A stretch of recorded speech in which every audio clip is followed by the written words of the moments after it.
Hello' everyone, good evening. মই কেইটামান sling বেগ মিছোৰ পৰা অৰ্ডাৰ কৰিছিলোঁ। খুব কম ৰেঞ্জৰ হয় আৰু কোৱালিটিও বহুত ধুনীয়া হয়। আহকচোন বেগকেইটা একেলগে আনবক্সিং কৰোঁ। এইটো হয় মোৰ প্ৰথম স্লিং বেগটো।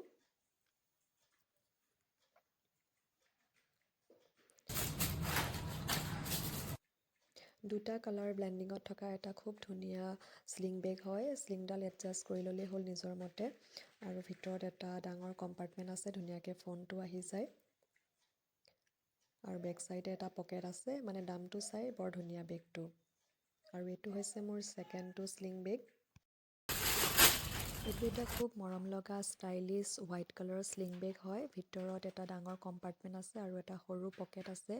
বাহিৰত কোনো ধৰণৰ জিপ নাই আৰু ভিতৰতো ইয়াৰ কোনো ধৰণৰ জিপ নাই। আৰু ধুনীয়াকৈ ফোনটো আহি গৈছে। কোৱালিটি ঠিকে আছে। দামটো চাই মই দামটো লগতে এডজাষ্ট কৰি দিছোঁ, স্ক্ৰীনশ্বট লগাই দিছোঁ। আৰু এইটো মোৰ থাৰ্ডটো পাৰ্চেল। এইটো এটা বিৰাট ধুনীয়া স্লিং বেগ হয়।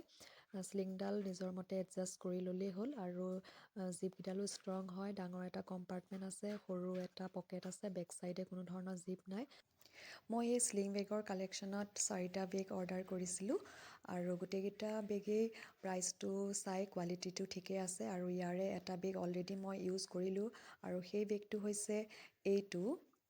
এইটো এটা জুট বক্স টাইপ স্লিং বেগ হয়। কোৱালিটিটো বহুত ধুনীয়া হয় আৰু প্ৰাইচটো ইয়াৰ আগৰ তিনিটাতকৈ অকণমান বেছি হয়। মই লগতে স্ক্ৰীনশ্বট দি দিছোঁ গোটেইকেইটাৰে প্ৰাইচটো। আৰু লগতে এডাল স্লিং এডজাষ্ট কৰি ল'ব পৰাকৈ আছে।